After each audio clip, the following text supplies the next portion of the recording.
Hi everybody, welcome back to Chelsea Bakes.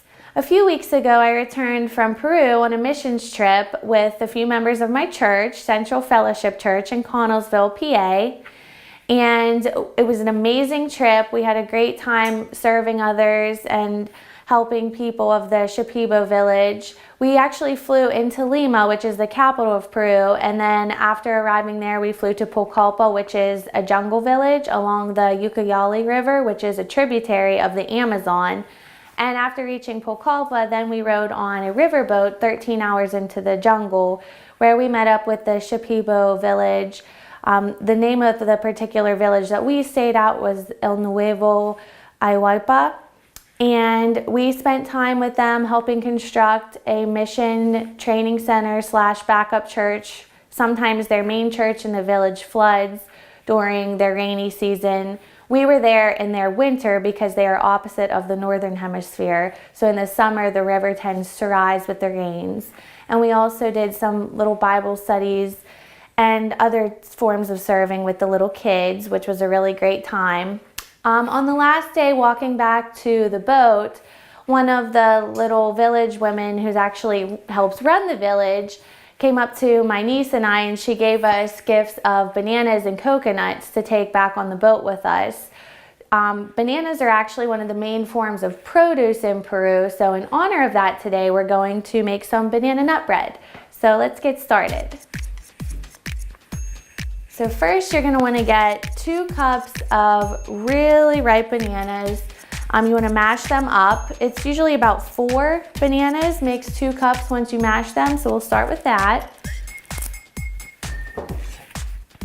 And again, it helps when they're really, really ripe. You want to have brown spots. It helps when they're softer.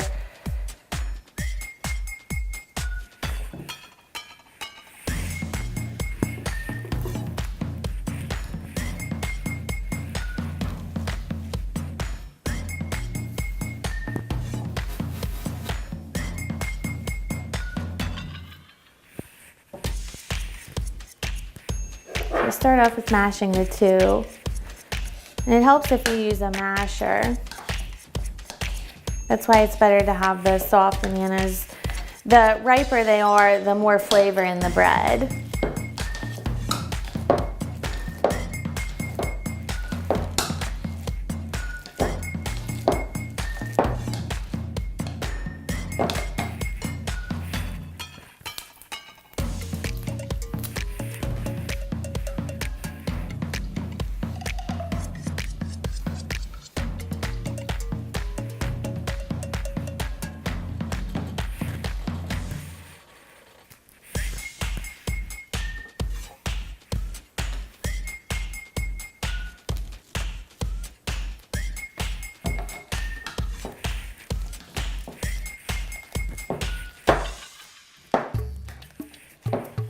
So you're going to want to make sure that they're really mashed up, not too many chunks left.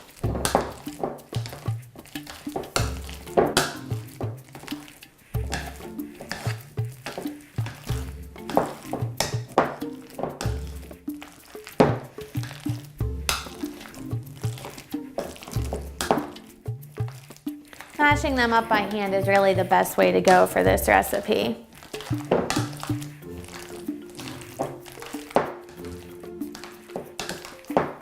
And as you're mashing them, you can really start to smell the fragrance of the bananas, get you excited for the bread.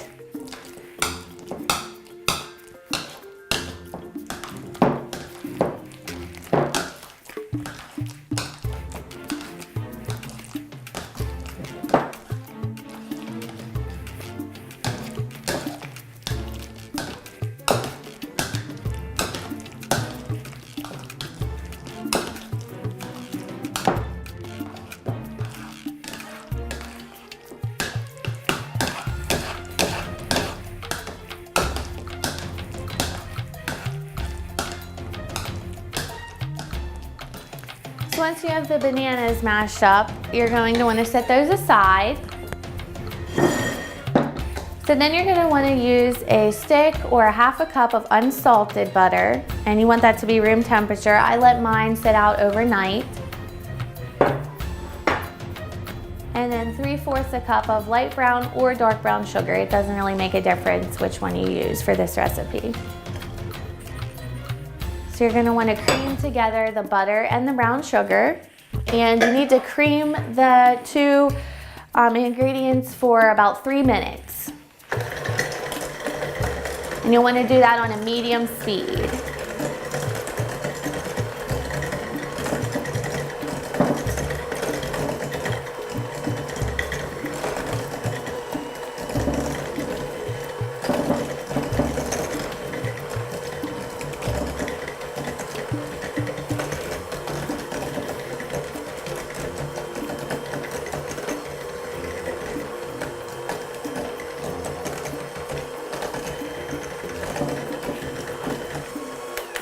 So next you're gonna wanna add 2 large eggs, room temperature, and you want to mix them in one at a time.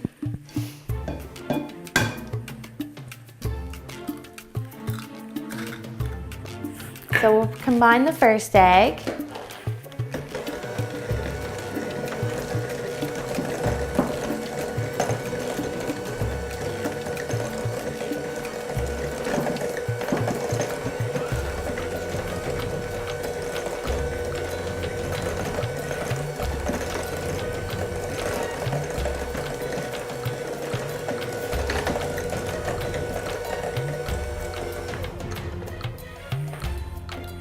And then once that's combined in, you want to add the second egg.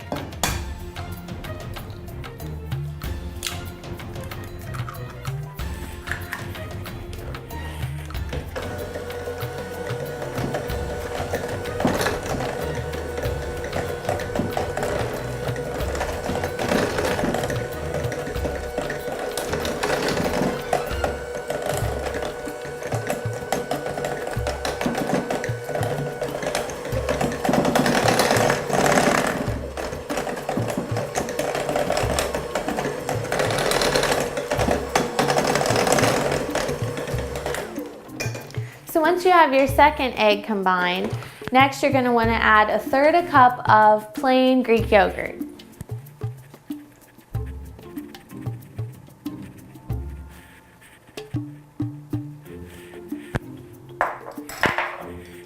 And then 1 teaspoon of vanilla extract.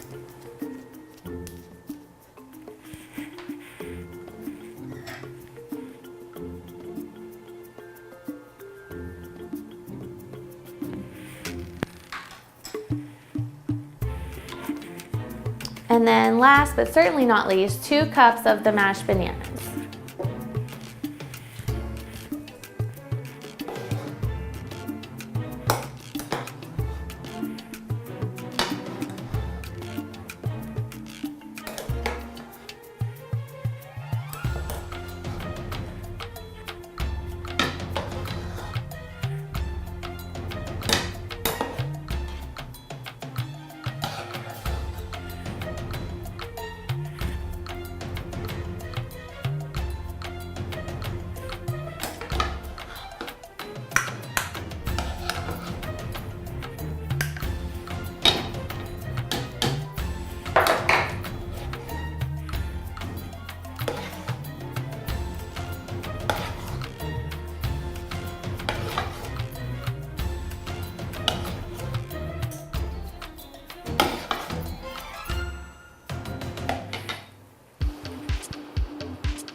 Then you're going to want to mix those ingredients until they're well combined.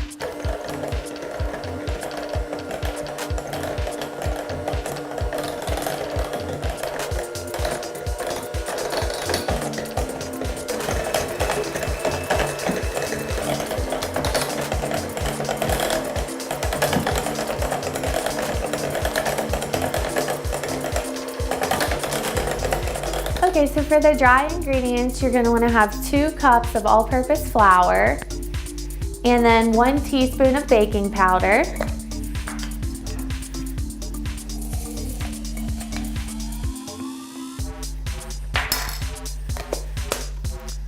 A 1/2 teaspoon of ground cinnamon.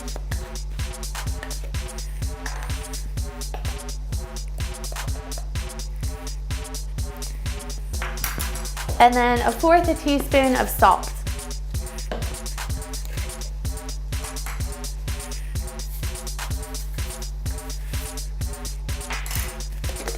And then you're gonna wanna just combine the dry ingredients just so everything's mixed together.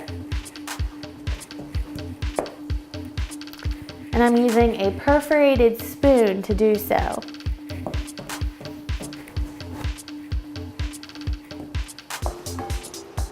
So next you're gonna wanna add the wet ingredients to the dry ingredients, but you don't want to overmix, so just add them slowly together and combine with the perforated spoon.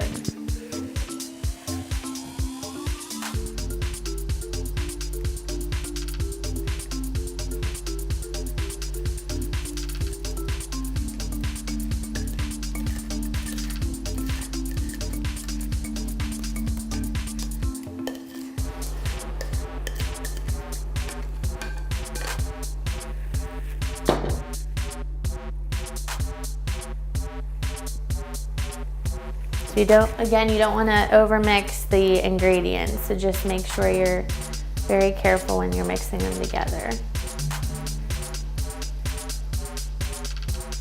And then you can also add chopped walnuts or pecans. I'm going to add walnuts, but you don't have to add any nuts if you have an allergy or if you don't like them.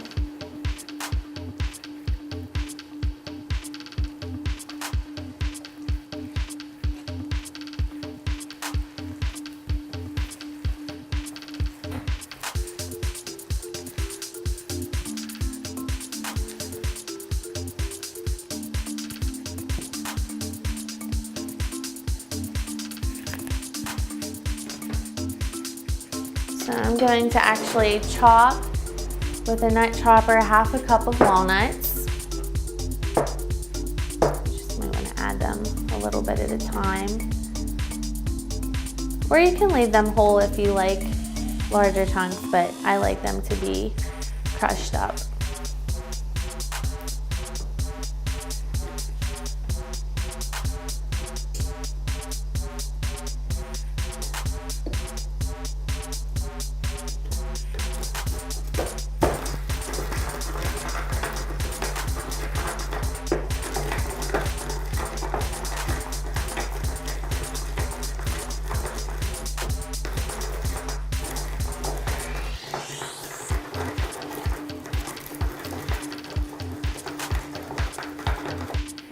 You're going to add the 1/2 cup of walnuts. And then just very gently mix those in.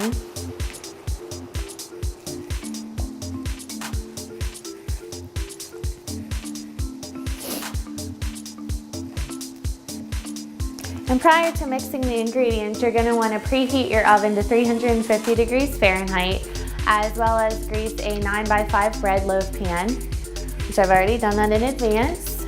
So now we're going to pour the batter for the bread into the bread loaf pan.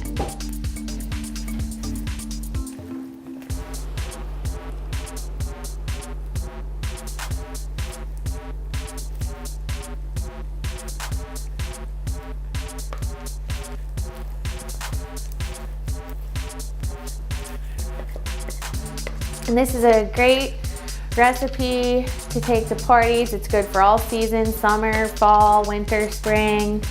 It's good for a rainy day like today.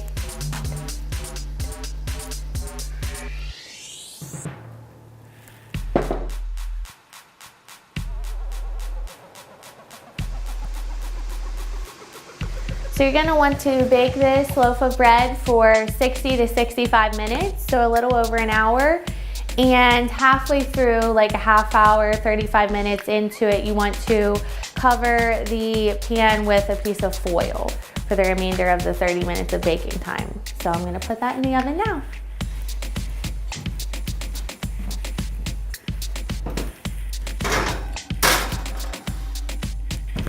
So next we're going to make a cream cheese frosting, which you certainly don't have to use for this recipe, but it is nice if you like things a little bit sweeter. So you're going to want to start with 4 ounces of cream cheese.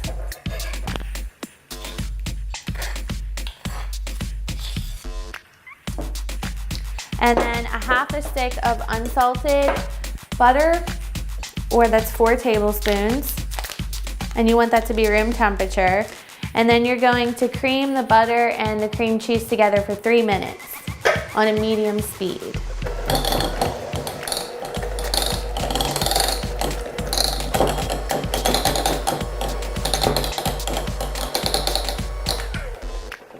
So after you cream together the cream cheese and butter, you need to add 1 cup of powdered sugar, and then 1 tablespoon of milk,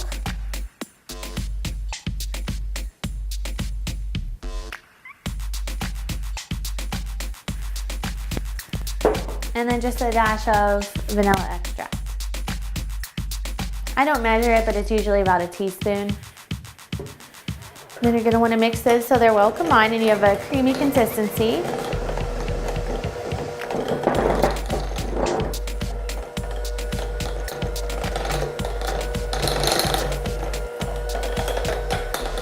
Alright, so now we have the finished product of the banana nut loaf, and we're just going to cut a little slice off and frost it. Again, you don't have to do this, but it is nice if you like things sweet.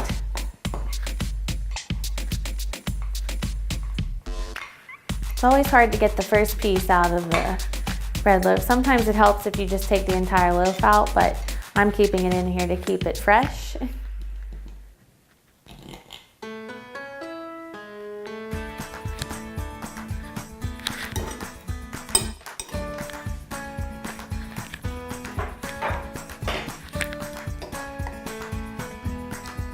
you just want to put a little bit of frosting on top.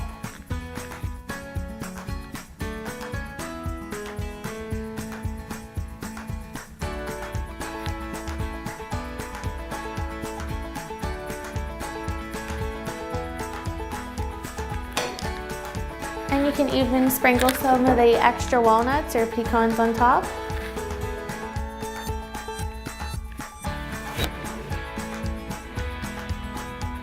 There you have it, banana nut bread. Thank you everybody for joining me again for Chelsea Bakes, and have a great day.